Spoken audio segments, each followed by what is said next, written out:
시장의 흐름이 궁금하시다면 어떤 종목 매매해야 될지 망설여지신다면 지금부터 함께 하시죠. 김종유의 픽 출발하겠습니다. 이사님 안녕하세요. 네, 안녕하십니까. 네, 오늘도 저희 오전장 흐름부터 체크를 좀 해봐야 될 것 같은데요. 자, 시간이 갈수록 금융주, 은행주, 자동차주가 올라오고 있긴 한데 그래도 단연 오늘의 주인공은 반도체 아닌가라는 생각이 들어요. 김종유 이사님도 반도체 안에서도 역시 공을 쏘아 올린 삼성전자를 짚어주셨습니다. 삼성전자가 이 반등을 만들었는데 아무래도 엔비디아의 납품 가능성이 커지고 있다는 기대감인 것 같아요. 이제는 진짜 이 기대감 현실화될 수 있을지 가능성 열고 봐도 될까요? 네, 일단 엔비디아가 오늘 여러 가지 뉴스로 인해서 오래간만에 정말 반등하면서 하이닉스와 한미 반도체가 좀 올라가는 맞아요. 그런 날이 되지 않을까 생각했는데 뜬금없는 뉴스가 나오면서 뭔가 좀 판이 바뀌는 듯한 그런 모습이 나타나고 있단 말이죠. 전 여기서 말씀드리고 싶은 핵심 포인트는 결국은 상대적 차이라고 봐요. 그래서 이미 잘하고 있는 하이닉스보단 잘할 수 있는 쪽에 베팅하는 게 너무나 당연한 거고 상대적으로 지금 비싼 거보다 상대적으로 싼 데 투자하는 게 너무 당연한 거 아니에요? 그래서 이 시간에 여러 번 강조드렸지만 외국인들이 불과 한 2주 전부터 삼성전자만 사고 있다라는 말씀을 계속 강조해서 네. 드렸고 저는 그래서 하이닉스 안 사고 삼성전자를 사겠다라는 말씀을 계속 강조드리고 있는데 지금도 입장에는 전혀 변화가 없습니다. 좋습니다. 삼성전자에 대한 강력한 매수 의견을 김종효 이사님이 꾸준히 주고 계셨고요. 외국인의 매매 패턴도 오늘도 삼성전자에 대한 편식이 또 이어지고 있는 상황입니다. 자, 그렇다면 눈에 띄었던 업종에는 어떤 게 선택이 되었을까요? 업종 이야기도 한번 해볼게요. 역시 반도체입니다. 소부장으로도 쏠리고 있는데요. 역시 삼성전자 밸류체인에 대한 주목도가 높아요. 하지만 반대로 SK하이닉스 하락하죠. 한미반도체도 급락을 하는 모습이더라고요. 이렇게 좀 반도체 안에서도 양극화가 나올 때는 반도체 좋은 건 알겠지만 투자를 어떻게 해야 되는지 이 고민이 좀 생기는 시점 같기도 해요. 네, 핵심은 딱 한 가지라고 여러 번 강조드렸는데 소부장도 마찬가지입니다. 독과점에 준하는 기업만 사시면 돼요. 그러니까 글로벌 시장에서 독과점에 준할 수 있다면 더더욱 좋고 그다음에 만약에 그렇지 않고 국내 밸류체인에서 삼성전자와 묶여갈 수밖에 없는 독점적인 기업이라면 전혀 두려워할 이유가 없는 거죠. 반도체 시장이 커진다는데 왜 두려워하겠습니까? 한미 반도체처럼 주가가 너무 많이 오른 상황이니까 그런 종목군들은 조정을 보유하고 계신 분들에게 죄송한 얘기지만 조정이 어느 정도 나오더라도 충분히 감내할 수 있는 정도의 수준이잖아요. 올해만 지금 6배, 7배가 네. 올랐는데 당연히 일정 부분의 조정은 감내해야 되는 그런 타이밍이고요. 또 한미 반도체는 지지난주에도 말씀드렸지만 독점이 깨지면 지금의 밸류가 과연 적정한지에 대해서는 논란이 있을 수 있죠. 그래서 그런 부분들 놓고 봤을 때 오늘의 종목군들도 결국은 뉴스의 경중에 따라서 삼성전자 쪽으로 일방적으로 기울어지는 것 같지만 실적 대비해서 너무 많이 오르지 않았고 하이닉스에 독점적으로 납품하고 있는 기업에 대해서도 두려움을 가질 이유는 전혀 없다라고 판단하고 있습니다. 결국 반도체 안에서도 양극화가 나오곤 있지만 상대적 차이에 불과하다라는 관점이 오늘 오전장에 대해서 정리가 되었습니다. 여러분께 도움이 되셨으면 좋겠는데요. 자, 그럼 본격적으로 오전장 점검했으니까 김종효 이사 레이더망에 포착된 오늘의 픽을 보도록 하겠습니다. 딱딱 시장 안에 계속 맞아떨어지고 있는 김종효의 픽인데요. 오늘 삼성전자를 집중 점검해 주십니다. 여전히 싸다라는 포인트인데요. 삼성전자를 싼 관점에서 본다면 그래도 저희가 모멘텀은 알고 가야 되잖아요. 현 구간에서 알아야 되는 키워드는 뭘까요? 네, 일단 오늘 다른 걸 준비하고 있다가 삼성전자 이 뉴스가 나오면서 갑자기 바꾸느라 저도 좀 바쁘게 움직였는데 네. 어쨌든 중요한 것은 삼성전자의 핵심 포인트는 하이닉스와 비교했어도 싸고 시장 대비했어도 싸고 네. 역사적으로도 싸고 뭘로 봐도 싸다라는 게 핵심 포인트입니다. 도로 가나 뭐로 가나 삼성전자 가긴 갈 건데 지금 자리가 참 매력적인 가격 구간이다라는 겁니다. 자, 그러면 저희가 좀 더 구체적인 내용들 세 가지 키워드를 통해 하나씩 알아보도록 할게요. 삼성전자 지금 자리에서 매력 있는 이유 중 하나입니다. AI PC 일단 무더기로 출시가 되고 있어요. 삼성도 출시를 하고 있는 상황인데 이게 무더기 출시가 삼성한테 미칠 영향엔 어떤 것들이 있을까요? 그러니까 여러 번 강조드렸지만 하반기에 신제품들이 여러 개가 대기하고 있는데 삼성에도 지금 플립 폴드 신제품이 나오죠. 아이폰 16 나오죠.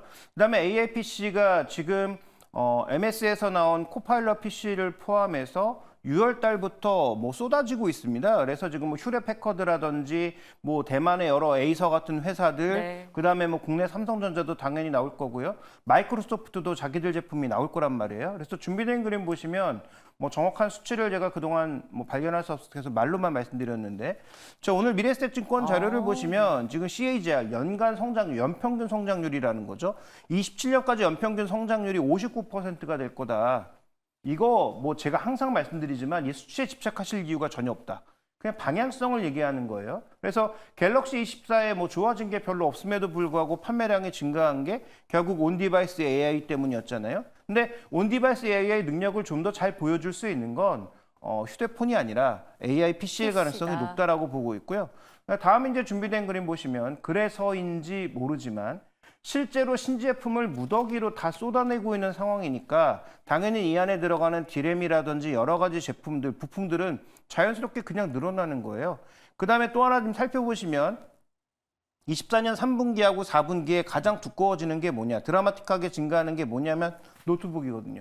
그러니까 AI PC 노트북이나 데스크탑 PC가 급증할 가능성을 보고 있는 거죠. 이게 많이 팔려서 많이 팔릴 수도 있지만 신제품이 6월부터 나오고 있는 상황이기 때문에 기본적으로 지금은 셀인 효과가 있는 거예요. 셀 아웃까지 잘 될지는 그 다음에 판단하는 거죠. 어쨌든 신제품들이 뭐 몇십 종이 쏟아져 나오니까 기본적으로 셀인 효과가 있는 거고, 그 셀인 효과의 실적이 레깅되어서 언제 잡히느냐? 3분기에 잡히는 거예요. 그래서 제가 계속 강조드리면서 하반기 우리가 봐야 될 핵심 포인트가 휴대폰이 아니고 AI PC고, AI PC에 들어가는 그런 부품들에 대해서 중요하게 보자라고 계속 강조드리고 있는 겁니다. 그래서 오늘의 뉴스와 상관없이 적어도 3분기까지 삼성전자의 실적이 꺾인다고 생각하는 건 저는 뭐 개인적으로 이해할 수 없는 구간이고, 그래서 삼성전자 그동안 계속 뭐 좋다라고 말씀드렸을 때 삼성전자를 사느니 다른 걸 사겠다. 물론 다른 걸 사서 더 좋은 수익을 올릴 수도 있지만 뭐 지금 이만큼 안정적으로 우리나라 경제 성장률을 끌어올리고 수출 실적을 끌어올리는 종목이 있나요? 그래서 저는 그런 차원에서 AI PC 쪽도 계속 우리가 주목해 볼 필요가 있는 거고, 그러면 뭐 삼성전자에서 조금 더 확대해서 뭐 삼성전기라든지 다른 종합 부품사들에게 미치는 영향도 당연히 긍정적으로 있다, 이렇게 말씀드릴 수가 있는 거죠. HBM 당연히 중요합니다만 삼성전자는 이걸 제외한다 하더라도 모멘텀과 매력이 확실하다라는 걸 저희가 김종효 이사를 통해서 꾸준히 들어왔습니다. 그중 하나가 AI 휴대폰이 아니라 이 PC 쪽에서의 성장 방향을 잘 봐야 된다라는 건데, 27년도까지 50%의 성장, 이 수치도 중요하지만 방향을 저희가 잘 보고 PC에 들어가는 부품까지도 점검을 좀 해볼 필요가 있을 것 같습니다. 삼성전자에 대한 매력 첫 번째를 들었는데도 이렇게 큰 내용이 담겨 있었는데요. 자, 두 번째 어떤 체크 포인트가 또 우리 기다리고 있을까요? 삼성전자 점검 중입니다. 오늘의 뜨거운 감자, 컬 테스트 통과됐다라는 단독 보도가 있었고요. 이후에 삼성이 일단 사실 아닙니다라고 해명 공시를 냈는데, 주가가요 장중에 쫙 오르다가 해명 공시 나면서 살짝 빠지는 느낌이 들어서 저는 우려감이 있었거든요. 그래도 견조하게 지금 버텨내고 있는 모습이에요. 오늘의 흐름 좀 자세히 짚어주시죠. 여기서 중요한 건 삼성전자가 하이닉스와 데칼코마니를 움직이고 있다는 게 핵심 포인트죠. 네. 결국은 하이닉스가 독점하고 있던 쪽으로 삼성전자가 들어오면 하이닉스는 일시적으로 모멘텀을 잃는다. 물론 초장기적으로 봤을 땐 다 좋겠지만 그동안 하이닉스로 갔던 프리미엄이 당연히 나눠질 수밖에 없는 게 핵심 포인트라는 것이고요. 자, 지금 이 나온 뉴스가 삼성의 해명 공시가 있었지만 사실이 아닌 게 뭐냐? 최종 통과된 건 아니라는 거죠. 그러면 사실은 뭐냐? PRS라고 하는 게 나왔다라고 하는 건데, 이게 거의 최종 통과되기 전 마지막 절차가 아니냐라는 게 다시 시장에 좀 퍼지면서 다시 삼성전자가 업턴을 하고 있는 거고, 삼성전자가 업턴을 하고 하이닉스가 같이 올라가면 상관이 없는데 지금 정확하게 반대 방향으로 두 종목들이 움직이고 있단 말이죠. 그래서 이 독점하고 있던 시장에 삼성전자가 들어오면 당연히 그 프리미엄은 깎일 수밖에 없는 거고, 상대적으로 싸게 거래됐던 삼성전자 입장에서는 뭐 긍정적인 평가가 내려질 수밖에 없는 거고, 당연히 내일 실적 발표하면서 조금 주춤할 수 있겠지만 결국은 전고점을 넘어가거나 전고점 부근으로 올라가는 그런 모습으로 갈 가능성이 당연히 높다라고 봐야 되는 상황인 거죠.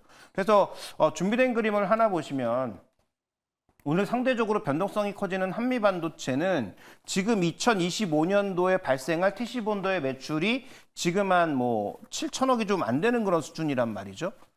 그러면 이 기업이 이렇게 고속 성장을 한다고 하더라도 지금 시총이 뭐 몇십 조가 되는 그런 상황인데 그럼 PR로 봤을 때 50배가 이미 25년도를 단기화도 넘게 거래되고 있는데 그 독점이 깨지는 기업에 대해서 이 정도의 밸류에이션이 과연 맞느냐는 계속 질문을 던질 수밖에 없는 거죠. 최종 답은 저도 모릅니다.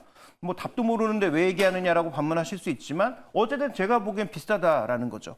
그러면 상대적으로 싸 보이는 종목군들로 시장이 돌아갈 수밖에 없는 것이고 그다음에 공교롭게도 한 달 전에 나왔던 뉴스가 이 한미 반도체의 독점을 깬 두 회사가 있지 않았습니까? 하나정밀기계와 더불어서 세메스라고 하는 삼성전자의 네. 자회사가 지금 TC본도 안으로 진입했다는 그런 뉴스가 있었기 때문에 그런 요인들을 고려해 봤을 때 현재 삼성전자 밸류체인 쪽으로 쏠리는 관심은 확실하게 삼성전자가 또 떨어졌다. 다시 또 기다려야 된다라는 뉴스가 나오지 않는 이상 어느 정도의 기대감이 갈 수밖에 없는 상황이다. 이렇게 볼 수가 있는 거죠. 독점적인 SK하이닉스, 한미반도체의 이 흐름을 깨는 회사, 이게 삼성전자라면 지금 가격 너무 싼 거 아닌가라는 이야기가 덧붙여졌는데요. 자, 그렇다면 내일 실적 발표를 앞두고 있습니다. 이에 대한 이야기도 안 들어볼 수 없겠죠. 세 번째 체크포인트로 확인해 보겠습니다. 좀 변곡점이 될 수 있겠습니까? 근데 이번에는 변곡점이 되지 않을 거라고 판단합니다. 그동안 항상 실적 발표하면 좋은 실적에도 주가가 그 맞아요. 당일날은 내릴 수 있죠. 그런데 여러 번 언급드렸지만 지금 3분기 실적이 더 좋아진다라고 말씀드리는 거예요. 그다음에 삼성전자를 한 두세 달 전에 말씀드릴 때 국내 증권사들의 이익 추정이 한 40조 정도였고 외국계 50조인데 국내가 맞춘 적이 없다. 항상 외국계 쫓아가다가 외국계 떨어뜨릴 때 자기 혼자 높여놓고 약간 뭔가 엇갈리는 그런 모습들을 많이 보여줬는데 아마 2분기도 어닝 서프라이즈가 나올 가능성은 높아 보여요. 준비된 그림 보시면 지금 HBM3와 3 가격이 앞으로 계속 올라간다는 그런 전망을 상상인증권이 하면서 하이닉스의 목표가를 35만으로 올렸는데 저는 이런 양상 일어나지 않을 거라고 봅니다. 왜냐하면 경쟁사가 들어오면서 가격을 이렇게 끌어올릴 리가 없고요. 두 번째로 가격이 이렇게 계속 올라가면 우리가 생각하는 AI 시장은 오지 않습니다. 뭐 액침 냉각하고 HBM 가격은 뭐 폭등하고 그다음에 전반적인 노임 다 폭등하는 그런 상황에서 뭐 지금 무슨 자선 회사들입니까? 뭐 빅세븐 회사들이 그렇게 돈을 투입해서 데이터 센터를 미친 듯이 지을 리가 없거든요. 100조 정도로 생각하고 있는데 100조로 지을 수 있는 양이 이렇게 가격이 올라가면 급격하게 줄어들 수밖에 없단 말이죠. 그래서 지금부터는 그 착각은 하면 안 되고요. 그다음에 지금 삼성전자는 최근에 주가가 스물스물 올라가고는 있지만 주가의 레벨이 어느 정도냐면 이제 기껏해야 PBR 1.5배 수준이란 말이죠. 그런데 과거 조금 좋다고 했을 때 역대 최대 실적을 냈을 때 2.3배거든요. 그러면 지금 2.3배까지 주가가 올라가면 주가가 뭐 한 12만 원 넘어가는 거예요. 근데 저는 뭐 그 정도까지는 힘들다고 하더라도 이번에 이익회복과 HBM의 진입 가능성을 고려해 보면 PBR 2배, 10만 원 정도는 전혀 우리가 두려워하지 않아도 되는 주가다라고 판단하고 있기 때문에 그 정도의 가격을 타겟팅한 여전히 저가 매수가 가능하다 이렇게 보고 있습니다. 삼성전자 결국 저희가 처음에 얘기했던 주제입니다. 정말 싸다. 그래서 목표가는 지금 10만 원을 제시해 주셨고요. PBR 기준으로는 2배라는 점도 저희가 함께 확인을 해봤습니다. 삼성전자 궁금하셨을 텐데 저희가 확실하게 오늘 다뤄드렸습니다. 도움되셨길 바라면서 김종희 회사관 여기서 인사 나눌게요. 고맙습니다.